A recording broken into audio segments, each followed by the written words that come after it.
Lors d'une réunion à huis clos au Jet Propulsion Laboratory de la NASA, un astrophysicien senior a prononcé une phrase qui a fait vaciller la salle. Ce que nous observons ne devrait pas exister. Il ne parlait pas d'une simulation, ni d'une erreur de calibration. Il parlait de quelque chose qui traverse actuellement notre système solaire, quelque chose qui défie chaque modèle que nous avons construit au cours des 3 derniers siècles pour comprendre les visiteurs interstellaires. Un objet que nous appelons Atlas. Et cet objet vient de faire quelque chose d'impossible. Il a retourné sa queue directement vers la Terre. Ce n'est pas une exagération poétique. C'est une description factuelle d'un phénomène qui ne devrait pas se produire selon les lois de la physique que nous enseignons dans chaque université du monde. Une queue de comète pointe toujours dans la direction opposée au Soleil. Poussée par la pression de radiation et le vent solaire, c'est une loi aussi fondamentale que la gravité elle-même, mais Atlas ne suit pas cette loi, et ce n'est que le début.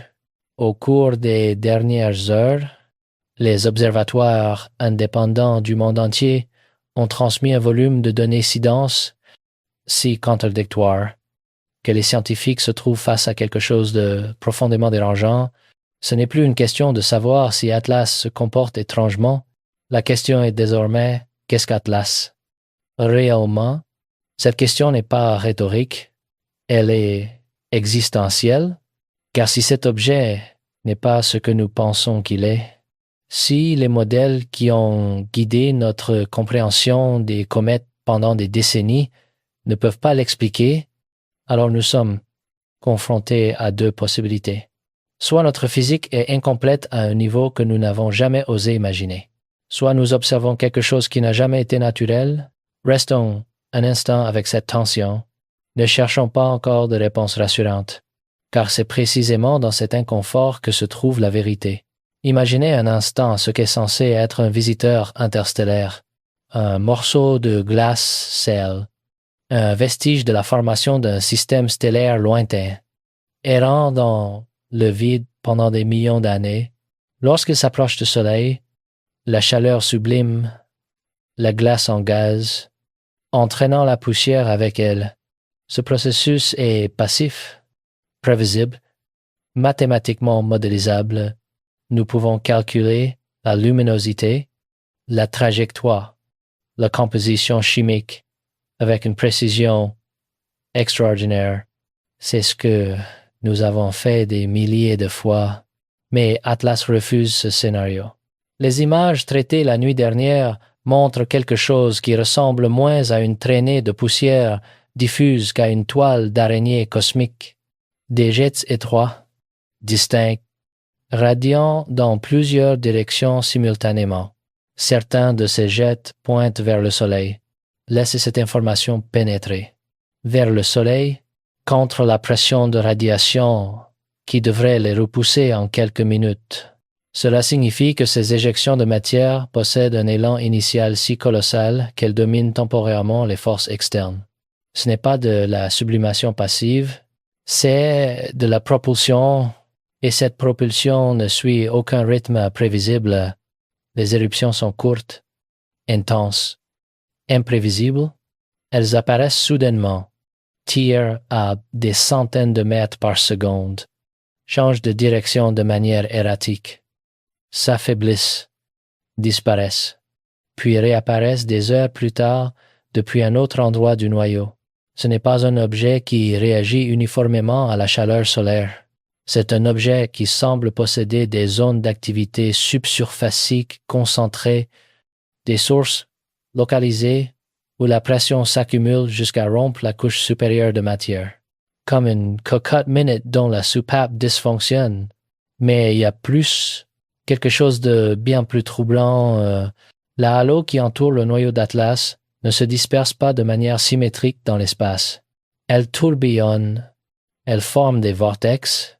Dans les images obtenues à travers divers filtres optiques permettant de séparer les raies d'émission de chaque type de molécule, les chercheurs observent des structures spiralées distinctes, rappelant les mouvements tourbillonnaires dans l'atmosphère d'une planète.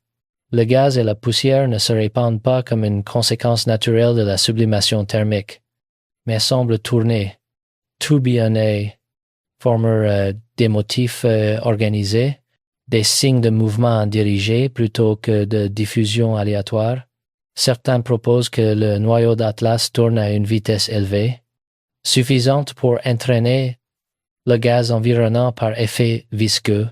D'autres suggèrent que le chauffage inégal entre les hémisphères jour et nuit crée de grandes différences de température et de pression, provoquant des flux de gaz convectifs. Ce sont des explications raisonnables. Des tentatives légitimes de sauver le modèle cométaire standard, mais elles ne tiennent pas face aux données, car ce qui rend Atlas véritablement anormal, ce n'est pas seulement sa morphologie étrange, c'est sa chimie. Les spectres obtenus par les télescopes au sol et spatiaux révèlent des abondances moléculaires qui défient toute classification connue. Le rapport entre le monoxyde de carbone et l'eau est 10 fois plus élevé que dans n'importe quelle comète jamais étudiée. L'azote diatomique apparaît en quantité massive. Une molécule presque absente des comètes ordinaires car elle nécessite des températures extrêmement basses pour se condenser.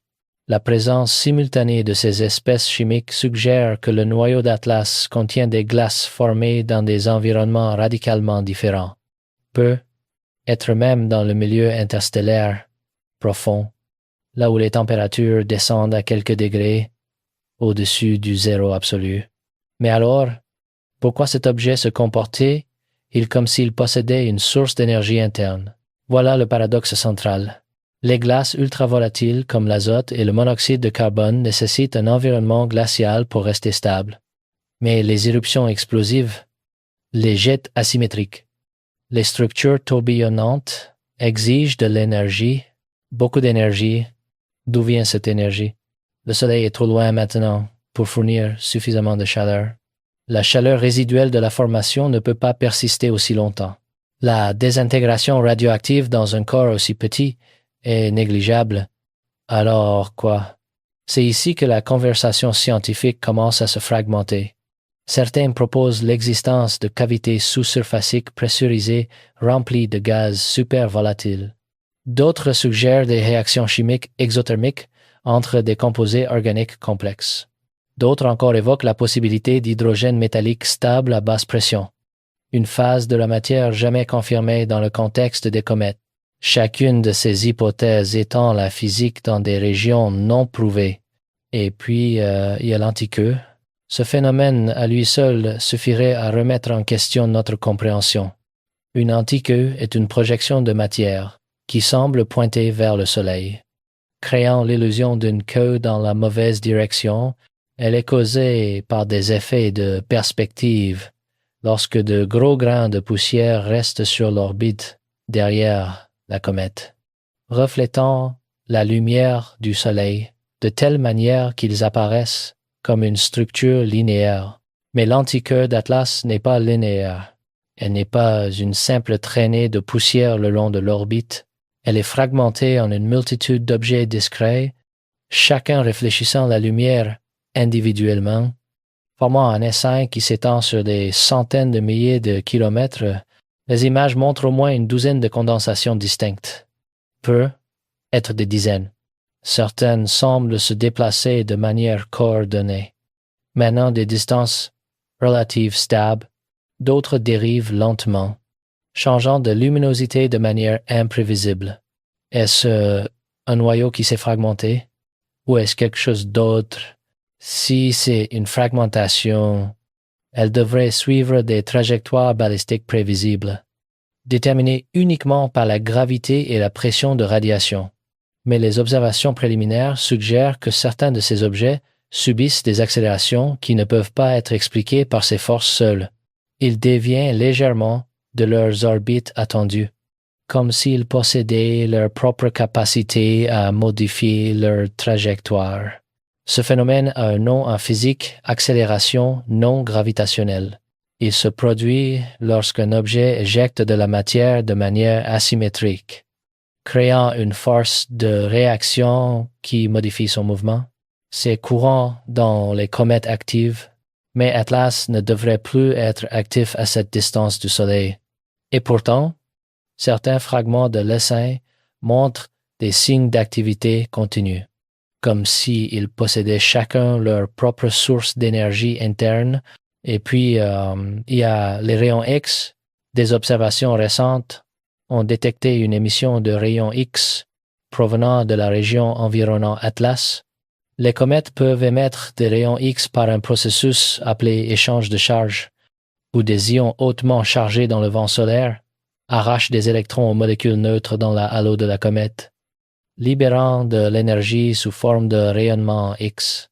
C'est un processus froid, bien compris, documenté dans des dizaines de comètes, mais l'intensité et le spectre des rayons X détectés autour d'Atlas ne correspondent pas au modèle d'échange de charge. Le signal est trop fort. Le spectre suggère des températures qui ne devraient pas exister dans un environnement cométaire. Certaines raies d'émission correspondent à du plasma chauffé à des millions de degrés. Des millions de degrés dans une comète. Comment aucune explication naturelle ne peut produire de telles températures sans une source d'énergie intrinsèque. Pas la sublimation de glace, pas les réactions chimiques, pas le frottement ou les collisions internes. Nous entrons ici dans un territoire où les hypothèses conventionnelles commencent à s'effondrer. Et c'est précisément là que réside la crise intellectuelle qu'Atlas impose, car chaque tentative d'expliquer un aspect de son comportement nécessite des conditions rares, des phases de matière non observées, des mécanismes jamais confirmés. Lorsque nous empilons ces explications les unes sur les autres, nous construisons un échafaudage d'improbabilité. À un moment donné, nous devons nous demander à quel moment l'accumulation d'hypothèses non prouvées devient-elle plus extraordinaire que l'alternative. Cette alternative, bien sûr, est celle dont personne ne veut parler ouvertement, mais elle est là, suspendue dans chaque réunion, chaque analyse de données, chaque conversation en coulisses. Et si Atlas n'était pas naturel, pas au sens sensationnaliste, mais au sens strictement logique, si chaque explication naturelle nécessite des conditions extrêmes, rares, jamais observées, à quel point est-il raisonnable de continuer à exclure la possibilité d'une origine artificielle? Ce n'est pas une affirmation, c'est une question de probabilité bayésienne.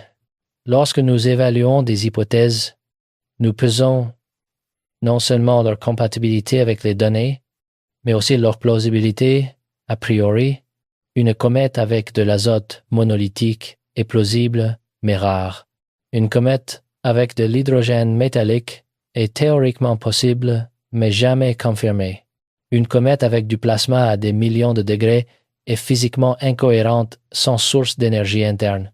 Mais un artefact interstellaire, logiquement cohérent, physiquement possible, jamais observé. Certes, mais pas impossible. Et c'est là le piège intellectuel dans lequel nous nous trouvons. Nous avons construit une civilisation scientifique sur le principe du rasoir d'Occam. L'explication la plus simple est généralement la correcte. Mais que se passe-t-il lorsque toutes les explications simples échouent?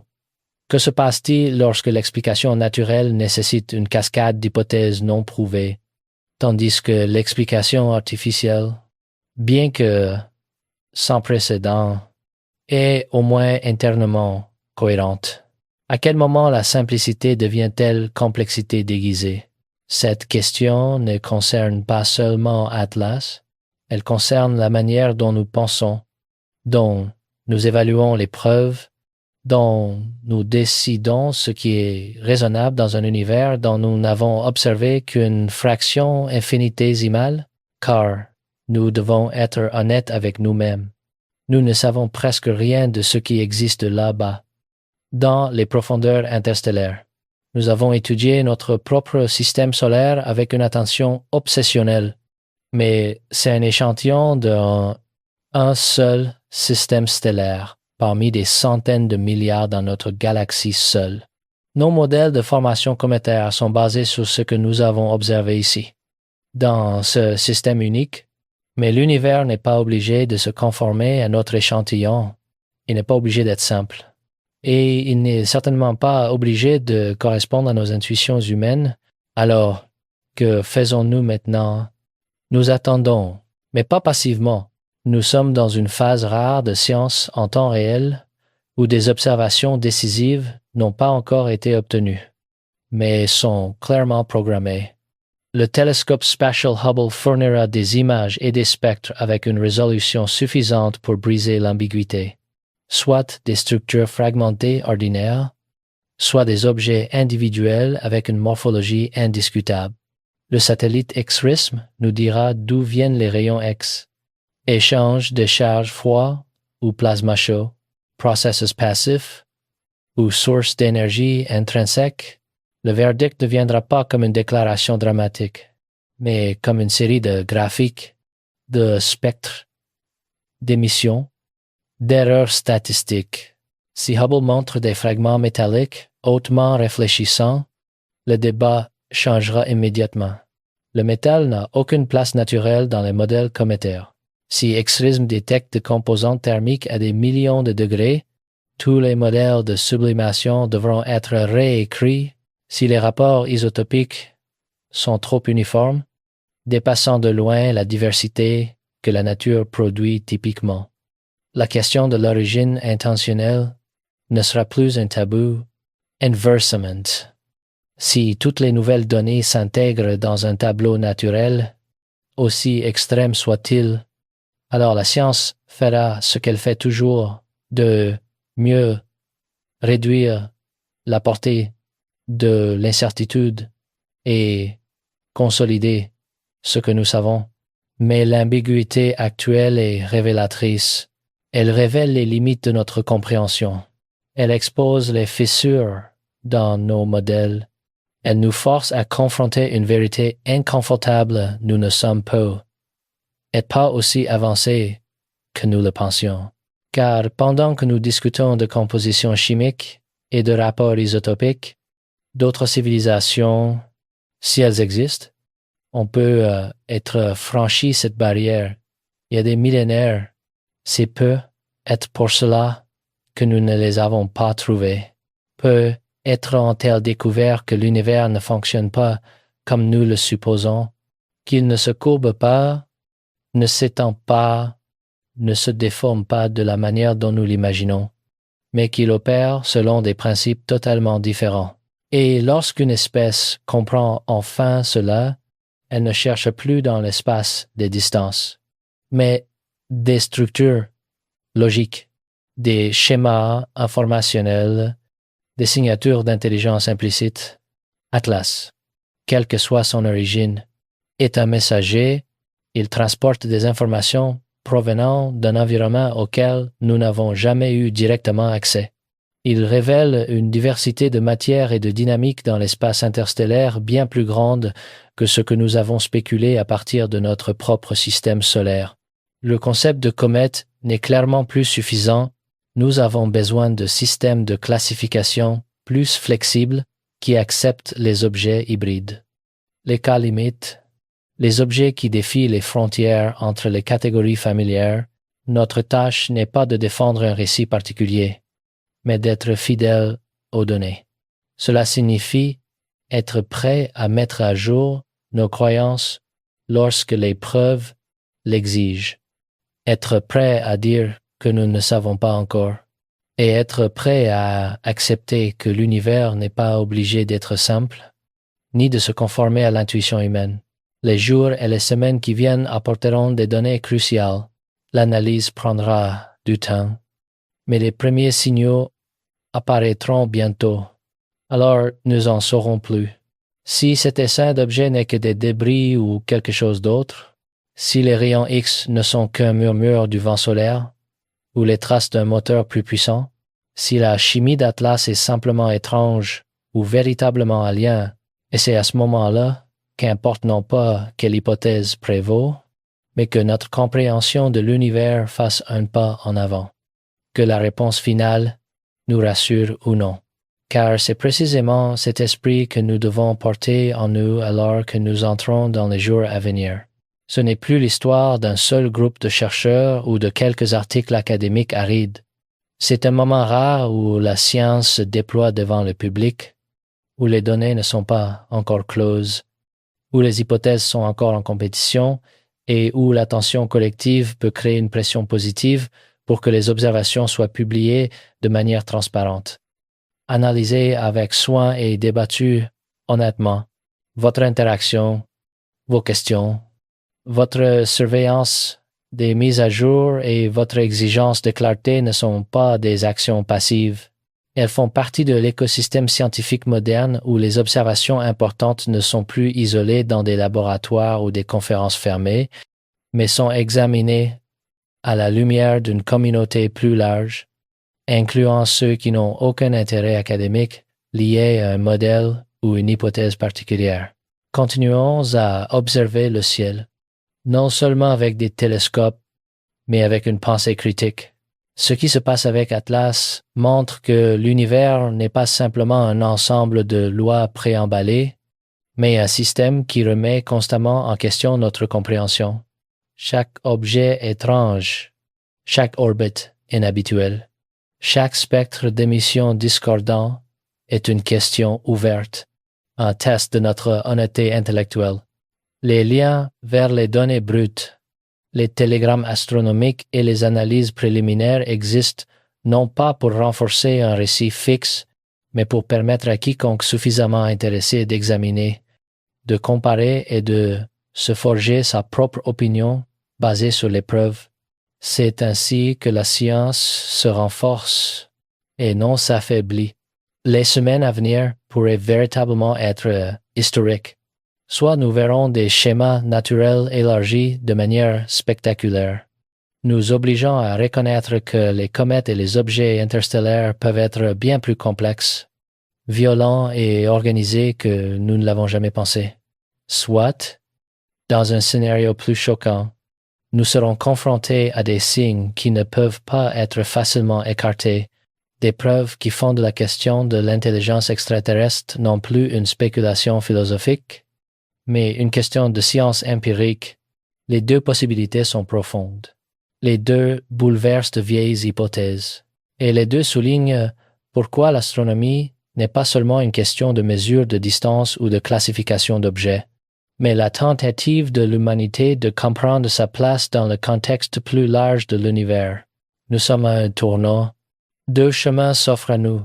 Continuer à répéter des modèles qui n'expliquent pas l'univers, ou entrer dans une zone de turbulence où les vérités n'ont toujours pas de nom. Si vous êtes arrivé jusqu'ici, vous savez déjà quelle réponse sera la plus honnête. Et à ce stade, je voudrais vous inviter à poursuivre cette enquête. Abonnez-vous à la chaîne dès maintenant, car ce que nous faisons ici n'est pas un divertissement, c'est une résistance au conformisme intellectuel. Le cours de cette histoire change jour après jour, même heure par heure, et les analyses supplémentaires pourraient nous forcer à réajuster entièrement notre compréhension actuelle. Aimez la vidéo, commentez votre perspective, penchez-vous vers l'explication naturelle extrême ou pensez-vous qu'il est temps d'envisager sérieusement d'autres cadres? Quelles questions vous troublent le plus? C'est cet échange multiforme, basé sur les données raisonnées, qui fait avancer la discussion au lieu de la fermer. Le moment où nous cessons d'être émerveillés est le moment où la science cesse de vivre. Et tant que nous maintenons notre curiosité, notre courage et notre engagement envers la vérité telle qu'elle est, et non telle que nous souhaitons qu'elle soit, alors la connaissance humaine continuera à s'étendre vers des royaumes inconnus. Atlas, à sa manière, vient de nous rappeler qu'ils sont toujours là, attendant d'être découverts. Ne quittez pas le ciel des yeux et ne quittez pas cette conversation.